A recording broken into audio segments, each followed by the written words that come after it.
let's take a quick look at the URC table after round 9 of games. So leading the way is still Leinster after an amazing comeback victory over Ulster. So they remain unbeaten, and there's a fair bit of a gap then back to second place, which is now the Bulls, who've moved up there after a fairly comfortable win for them at the weekend. Stormers won as well. They're in third place on the same amount of points.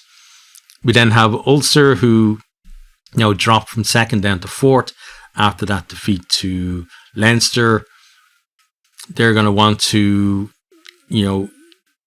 get back up there at some point, or at least they don't want to fall much further from there. We then have the Lions, who had a win over the Scarlets. They're up to fifth now. Edinburgh, who lost at home to Munster, in sixth.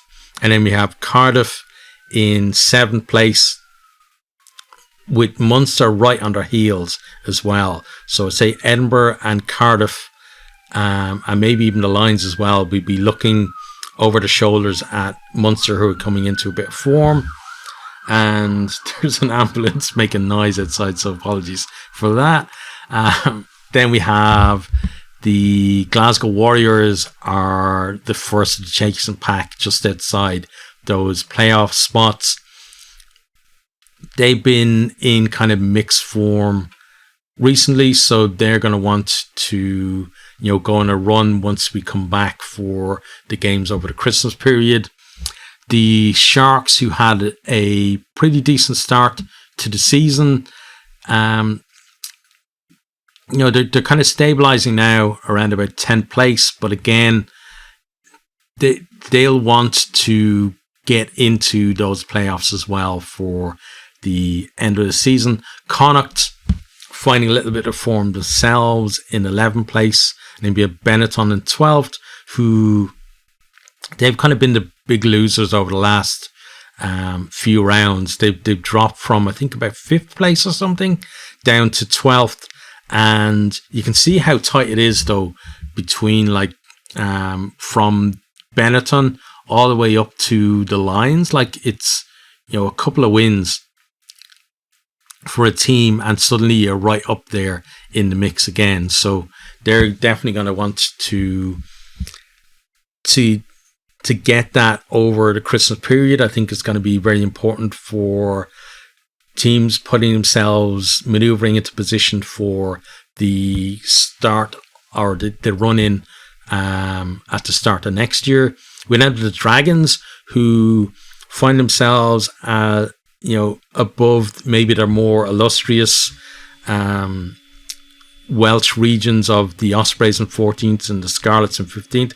Scarlets, they're just lucky, I think, that Zebre are in this league, because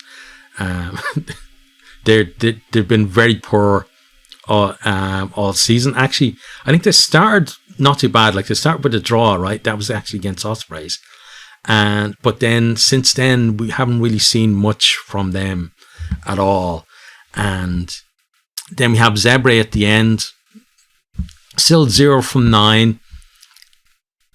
And now they're not even picking up losing bonus points or, 4 try bonus points or anything like that in their games either. So it's hard to see, with their form kind of dropping off recently, it's hard to see them picking up a win this year. They probably will at some stage, because I'd imagine that at some point they're going to rediscover that form that they did have at the beginning of the year, where they were competitive at home.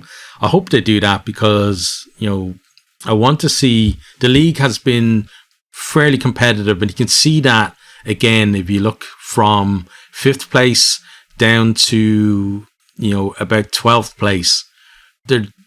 Any of those teams there are thinking we can make the playoffs, and even the likes of the Dragons, the Ospreys put in a bit of a run, and suddenly they're in the mix as well. But then you have the Scarlets and Zebre, who are kind of a little bit adrift at the minute down the end. But hopefully both of them could find a bit of form, and we can see them coming up the table.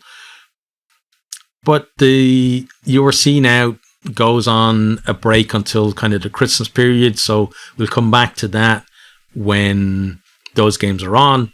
For the next few weeks, I'm going to be covering the European games with a bit of a focus on like how the URC teams are doing in there.